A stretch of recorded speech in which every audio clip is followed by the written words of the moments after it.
வணக்கம் நண்பர்களே. வீடியோக்குள்ள போறதுக்கு முன்னாடி இந்த வீடியோவோட ஸ்பான்சர் ஷேர்னு பாத்தீங்கன்னா எஸ்பிஓ டிஜிட்டல் மார்க்கெட்டிங். இது ஒரு online part time job company. எந்த ஒரு ரெஃபரல் செல்லிங் இந்த மாதிரிலாம் இல்லாம ஒர்க்கை பேஸ் பண்ணி டிஜிட்டல் மார்க்கெட்டிங் பண்ணி சம்பாதிக்கக்கூடிய வாய்ப்பை ஏற்படுத்தி தராங்க. இதுல உங்களுக்கு இன்ட்ரெஸ்ட் இருந்தா ஸ்கிரீன்ல தெரிகிற இந்த 9994104160 என்ற வாட்ஸ்அப் நம்பருக்கு உங்களுடைய நேம் அண்ட் குவாலிஃபிகேஷனை சென்ட் பண்ணுங்க.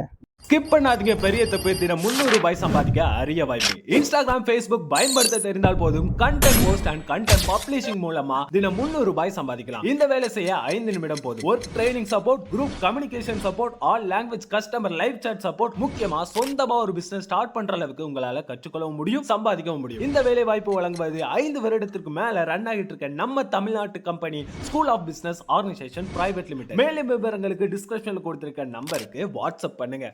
வணக்கம் சினிமா ரசிகர்களே, எங்க சினிமா ஜங்கி சேனலுக்கு உங்களை வரவேற்கிறோம்.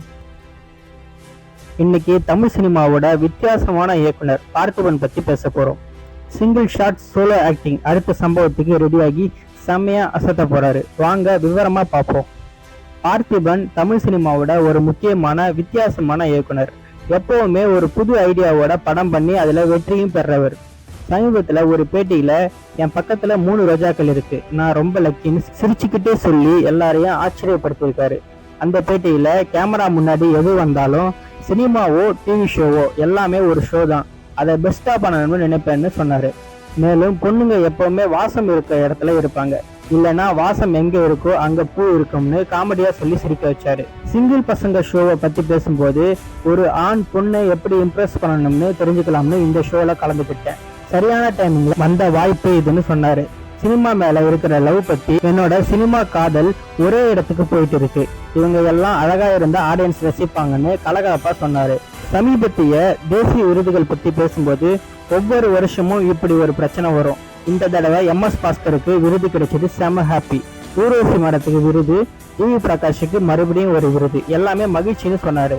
அடுத்து பார்த்திபனோட புது படம் பத்தி பேசினாரு. ஆடியன்ஸும் ஆவடி அப்பனும் அப்படின்னு ஒரு படம் பண்ணியிருக்கேன். இது ஒத்த செருப்பு இரவின் நிழல் மாதிரி single shot solo acting movie. கண்டிப்பா இது விருது வாங்குற படமா இருக்கும்னு கான்பிடென்டா சொன்னாரு. கடைசியா அரசியல் பத்தி பேசினாரு.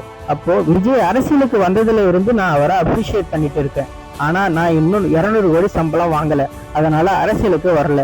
கமல் என் நண்பர், அவரோட சந்தோஷம் எனக்கு சந்தோஷம்னு கூலா முடிச்சாரு. இந்த பேட்டி இப்போ எல்லாரையும் கவர்ந்துட்டு இருக்கு. இயக்குனர் பார்த்திபனோட இந்த புது முயற்சி எப்படி இருக்க போகுது? ஆடியன்ஸும் ஆவடி அப்பனும் படத்துக்கு எக்ஸைட்டடா இருக்கீங்களா? கமெண்ட்ல சொல்லுங்க, லைக் பண்ணுங்க, ஷேர் பண்ணுங்க. மேலும் நம்ம சினிமா ஜங்கி சேனல்ல சப்ஸ்கிரைப் பண்ணுங்க. அடுத்த அப்டேட்ல சந்திப்போம்.